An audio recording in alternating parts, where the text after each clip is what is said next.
ಸ್ವತಂತ್ರ ಹೋರಾಟಗಾರರ ಭಾಷಣ. ಶಕ್ತಿಯುತ, ಭಾವನಾತ್ಮಕ, ಸ್ಪರ್ಧೆಯಲ್ಲಿ ಗೆಲ್ಲುವ ಶೈಲಿಯಲ್ಲಿ ಭಾಷಣ. ಈ ವಿಡಿಯೋನ ಕೊನೆವರೆಗೂ ನೋಡಿ.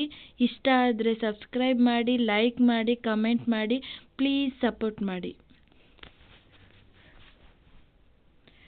ಗೌರವಾನ್ವಿತ ಮುಖ್ಯೋಪಾಧ್ಯಾಯರೇ, ಆದರಣೀಯ ಶಿಕ್ಷಕರೇ, ಪೋಷಕರೇ ಹಾಗೂ ನನ್ನ ಪ್ರೀತಿಯ ಸ್ನೇಹಿತರೆ, ಎಲ್ಲರಿಗೂ ಶುಭೋದಯ. ಇಂದು ನಮ್ಮ ದೇಶದ ಮಹಾನ್ ಸ್ವತಂತ್ರ ಹೋರಾಟಗಾರರ ಬಗ್ಗೆ ಮಾತನಾಡಲು ನಿಮ್ಮ ಮುಂದೆ ನಿಂತಿರುವುದು ನನಗೆ ಅತ್ಯಂತ ಹೆಮ್ಮೆಯ ವಿಷಯವಾಗಿದೆ. ನಾವು ಹೆಮ್ಮೆಯಿಂದ ನಮ್ಮ ತ್ರಿವರ್ಣ ಧ್ವಜವನ್ನು ನೋಡಿದಾಗ ಅದರ ಹಿಂದೆ ಅಡಗಿರುವ ಲಕ್ಷಾಂತರ ಧೈರ್ಯ, ತ್ಯಾಗ, ಕನಸು ಮತ್ತು ದೇಶಪ್ರೇಮದ ಕಥೆಗಳನ್ನು ನಾವು ನೆನಪಿಸಿಕೊಳ್ಳಬೇಕು. ಭಾರತವು 15 ಆಗಸ್ಟ್ 1947ರಂದು ಸ್ವತಂತ್ರ ಪಡೆಯಿತು. ಆದರೆ ಆ ಸ್ವಾತಂತ್ರ್ಯ ಸುಲಭವಾಗಿ ದೊರೆಯಲಿಲ್ಲ. ಅನೇಕ ವರ್ಷಗಳ ಹೋರಾಟದ ನಂತರ ಅಸಂಖ್ಯಾತ ಭಾರತೀಯರು ಅನ್ಯಾಯದ ವಿರುದ್ಧ ಒಗ್ಗಟ್ಟಿನಿಂದ ನಿಂತರು. ನಮ್ಮ ಮಹಾತ್ಮ ಗಾಂಧೀಜಿಯವರನ್ನು ನೆನಪಿಸಿಕೊಳ್ಳುತ್ತೇವೆ. ಅವರ ಸತ್ಯ ಮತ್ತು ಅಹಿಂಸೆಯ ಶಕ್ತಿಯನ್ನು ಇಡೀ ಜಗತ್ತಿಗೆ ತೋರಿಸಿದರು.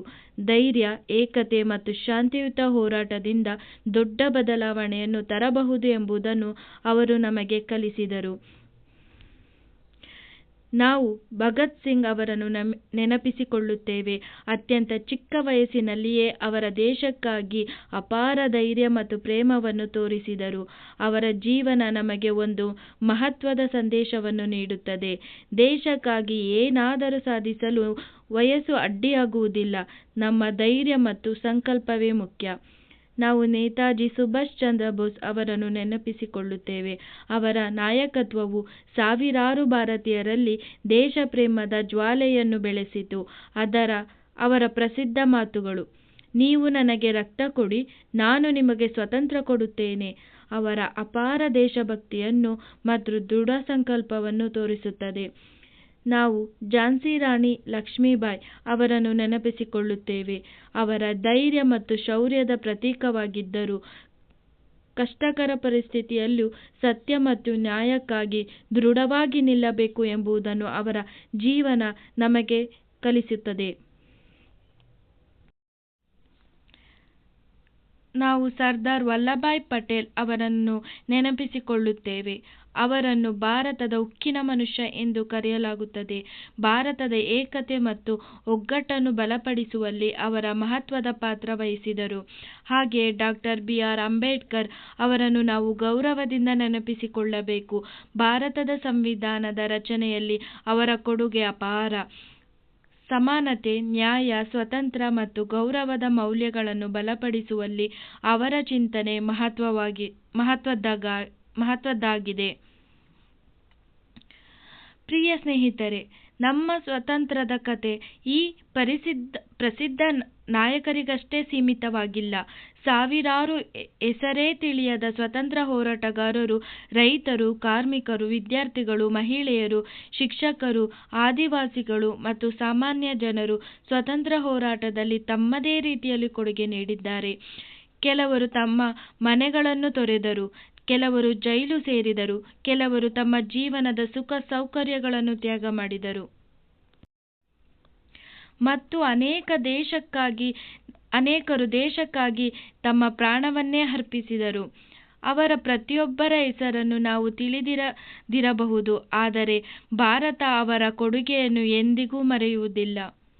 ಹಾಗಾದರೆ ಇಂದು ನಮ್ಮ ಜವಾಬ್ದಾರಿ ಏನು? ನನ್ನ ಪ್ರೀತಿಯ ಸ್ನೇಹಿತರೆ, ನಾವು ಇಂದು ಸ್ವತಂತ್ರ ಭಾರತದಲ್ಲಿ ಬದುಕುತ್ತಿದ್ದೇವೆ. ಹಾಗಾದರೆ ನಮ್ಮ ಸ್ವತಂತ್ರ ಹೋರಾಟಗಾರರನ್ನು ನಾವು ಹೇಗೆ ಗೌರವಿಸಬೇಕು?